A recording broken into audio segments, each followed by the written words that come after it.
नमस्कार युवा मित्रों, आइए आज बात करते हैं धन के कितने प्रयोग होते हैं।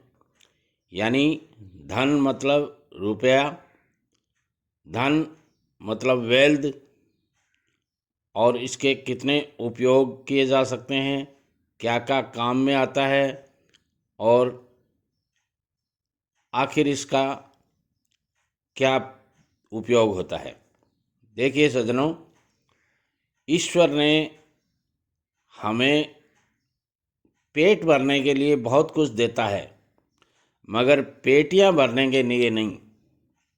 मेरा मतलब है, भगवान हमें पेट भरने के लिए बहुत कुछ देता है, मगर बक्सा भरने के लिए नहीं। इसलिए मैं कहूँगा, धन का समुचित प्रयोग कीजिए। धन का 3 उपयोग हैं। पहला होता है भोग या उपभोग। सज्जनों, जीवन यापन के लिए बहुत से ऐसे काम होते हैं जो बिना धन के नहीं किए जा सकते या बिना रुपए पैसे के नहीं किए जा सकते। जैसे शिक्षा लेना है, नित्य प्रति के खर्चे हैं, संसार को चलाने वाले काम हैं, उद्योग धंधे हैं और विकास का काम है। इनमें धन की महती आवश्यकता होती है। इसलिए धन का पहला काम होता है उपभोग में लेना। अब उपभोग में लेने के बाद में आपके पास जो धन बच जाता है उसका क्या करें। यानी आपने अपना जीवन सरलता से, आराम से, बढ़िया से गुजार रहे हैं, उसके बावजूद भी आपके पास धन यानी रुपया बच जाता है, तो उसका क्या करें। तो उसके लिए भी आपके पास दूसरा ऑप्शन शास्त्रों में बताया गया है। पहला धन का बता दिया उपयोग या उपभोग, और दूसरा बताया गया है दान, डोनेशन। यदि आप अपने स्वयं के कार्यों में, स्वयं के खर्चों में धन का उपभोग कर लेते हैं जो शास्त्र सम्मत है, उसके बाद में आपके पास जो धन बच जाता है उसका क्या करें आप। तो उसका आप दान कर सकते हैं, डोनेशन कर सकते हैं, पीड़ित मानवता की सेवा में आप लगा सकते हैं, शिक्षा के क्षेत्र में आप लगा सकते हैं। बहुत से ऐसे बच्चे हैं जिनकी शिक्षा अधूरी रह जाती है, उसको पूरा करवा सकते हैं। ऐसे काफ़ी मरीज होते हैं जिनकी दवाओं की व्यवस्था नहीं होती, उनकी दवाओं की व्यवस्था कर सकते हैं।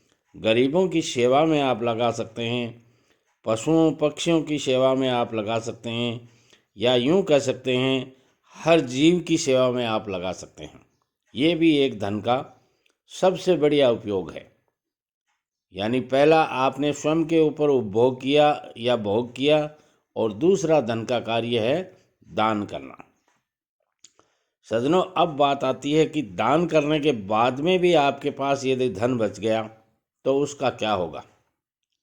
सज्जनों, शास्त्रों में ऐसा बताया गया है कि धन का पहला काम भोग है, दूसरा है दान, और तीसरा है नाश। नाश का मतलब वो व्यर्थ हो जाता है। वो यदि ये दोनों काम आप ऊपर जो बताए गए हैं, उपभोग और दान नहीं करते हैं, तो नाश अपने आप हो जाता है। ये आपको करने की ज़रूरत नहीं है। परमात्मा ने ऐसी व्यवस्थाएं कर रखी हैं कि धन को यदि आप उपभोग में नहीं लेते हैं और दान नहीं करते हैं तो नाश स्वमेव हो जाता है।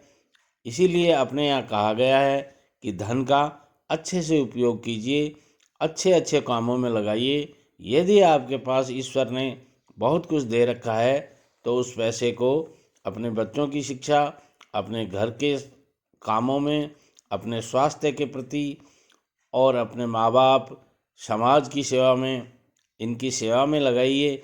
और लगाने के बाद में जो आपके पास धन बच जाता है उसका आप पीड़ित मानवता की सेवा में, शिक्षा में, दवा मेडिकल में, गरीबों की सेवा में, पशु पक्षियों की सेवा में, या यूं कह सकते हैं हर जीव की सेवा में आप लगा सकते हैं। और यदि ये दोनों भी आप नहीं करते हैं तो फिर नाश होना तो शाश्वत सत्य है।